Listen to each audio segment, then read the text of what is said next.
this speaker's race, 9 candidates in, some great folks.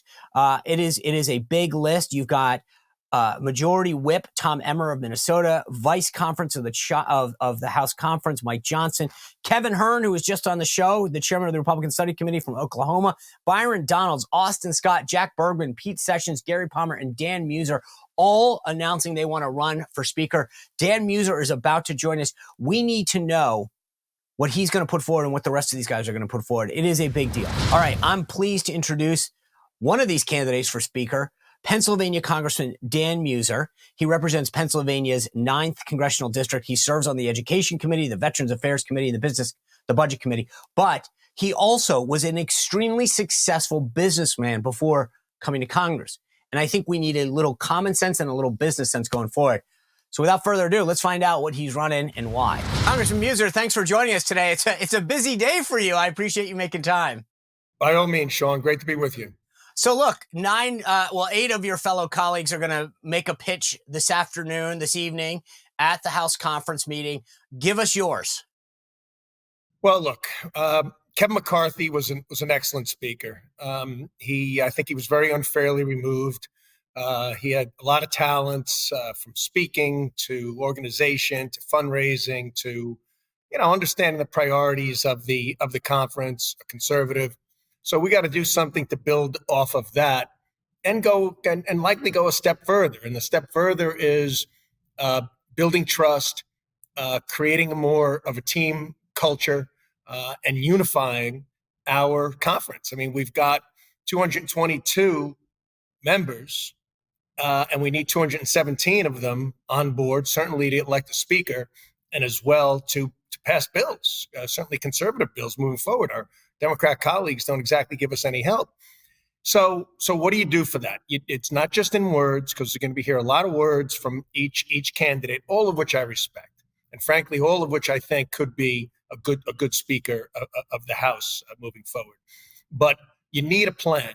I come from the business world, spent 25 years helping grow a business to a large business, small business to a large business, served as revenue secretary where I was in charge. I had a lot of autonomy on a 2,000 member, 2,000 employee organization. So it's not new to me being in the decision-making position. However, one thing I do know is you avoid mistakes by talking to a lot of stakeholders, whether it's customers, employees, in this case, members. So it's going to be a very inclusionary speaker's office. It's going to be a members first speaker's office. The members will be the show. And we will have a steering committee, which I'd like to call a roundtable, that meets weekly. The members will be the first priority of this speaker's office if I'm in there serving as speaker. I don't even want to say leading, frankly, because we're all gonna lead it together. But come the end of the day, one person has to make certain decisions, of course. So it seems to me that there's this balance beam of that, you had 8 members that removed McCarthy, and then they were on board with Jordan, but a bunch of the moderates and other people, the appropriators weren't. How do you get that right mix to satisfy the 8 people who didn't vote who wanted to remove McCarthy, and then the 20 or so that weren't on board with Jordan? Yeah. Well, that's exactly what happened, right? I mean, there were 8, again, my friends, most of them, certainly they're all colleagues, and I respect each and every one of them. But I think McCarthy, again, very unfairly removed. I do think the reaction to that was for many not to accept Jim Jordan, no matter what. Heck, we had some that just continued to vote for Kevin McCarthy. Meanwhile, McCarthy was, of course, endorsing and supporting moving on with Jordan. So I don't have a lot of legacy. I have been here almost 5 years now, but I don't think I've done anything that can create a offensiveness within any members. We all know each other pretty well. I'm not saying they all like me, but they know me, and I think I come across as a pretty reasonable person. That's always a team player, honestly. I fight behind closed doors, but once we get out on the floor, I'm with my team.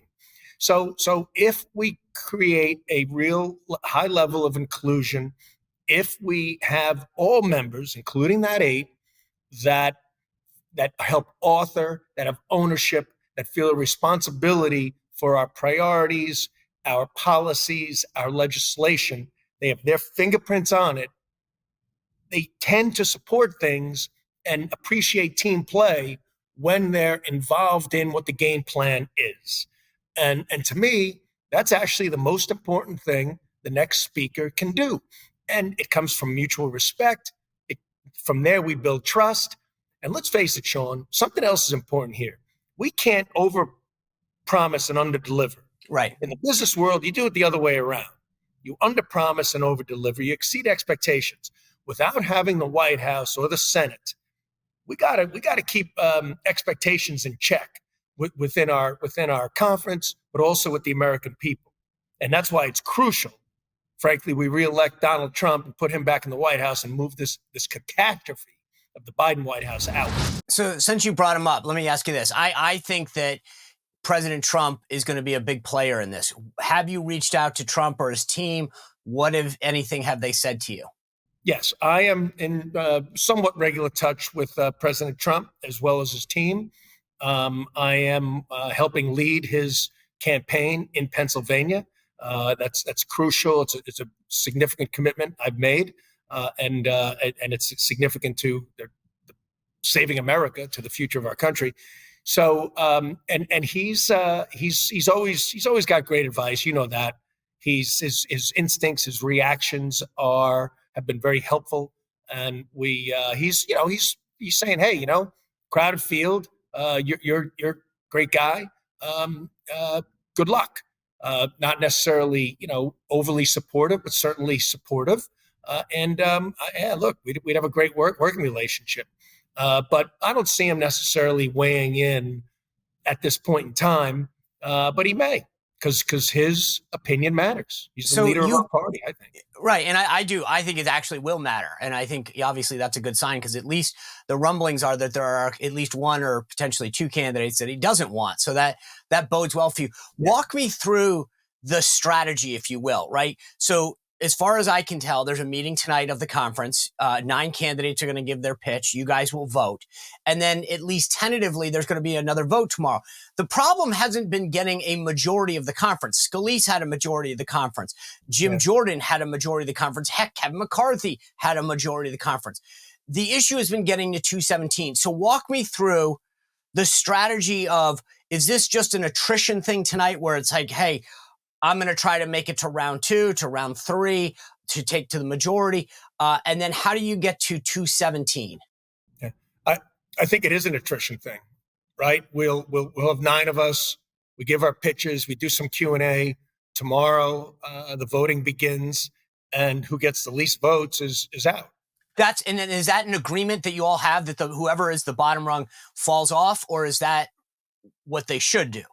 That is my understanding of it, as communicated by our conference chair, Elise Stefanik. So what do you have? What do you think you're going into the first ballot with in terms of numbers and coalition? Obviously, you're a business guy. You're from Pennsylvania. What is the coalition of members that you're going into that first vote with? Yeah. You know what, Sean? I don't know. I mean, this really happened kind of quickly. My getting in was somewhat sudden, although I've been thinking about it now for, only about 5 or 6 days. So I've certainly been in touch with a lot of members. They like what I'm saying. They like the plan that I've outlined, by the way, and put in writing. They know me to be a team player, to be a conservative. To at the same time be a problem-solving conservative, have a certain level of practicality. I don't make good the enemy of perfect. I'm far more about outcomes than I am ideology, and so that's attractive to some, maybe unattractive to others. So that's my pitch, coming in with a plan of trying to pass the most conservative bills that can actually pass, appreciating that we're not going to change everything. We're not going to change mandatory spending right now. We're going to need a president that would actually sign improvements. That doesn't mean cuts. right away people jump on, oh, you want to cut Social Security? No, people are paid into Social Security. People deserve it. Could it use some reforms? Yes. But part of my plan is also to have a commission. No, it's not a completely original idea, but a real commission, bipartisan preferably, with deadlines of give us what the best plan is possible for the long-term debt issue. But this plan also has to be as much about economic pro-growth initiatives as it is about any potential reductions and slowing of the growth of spending. But again, a steering committee that meets once a week with the speaker, that it's the speaker's roundtable of approximately 20 members, meets weekly. Other thing, a resource centers within the speaker's office that helps follow bills, gets answers. Like for instance, a $1.2 trillion transportation bill passed. It's very difficult to find out. You have to call your state legislators to see where our federal money and the governor's office is being allocated. We should have a resource center so we know where that money's going and how we can access it. It's things like that. But more importantly, having people feel a responsibility that their hands are on the driving wheel along with others of where we are taking this conference.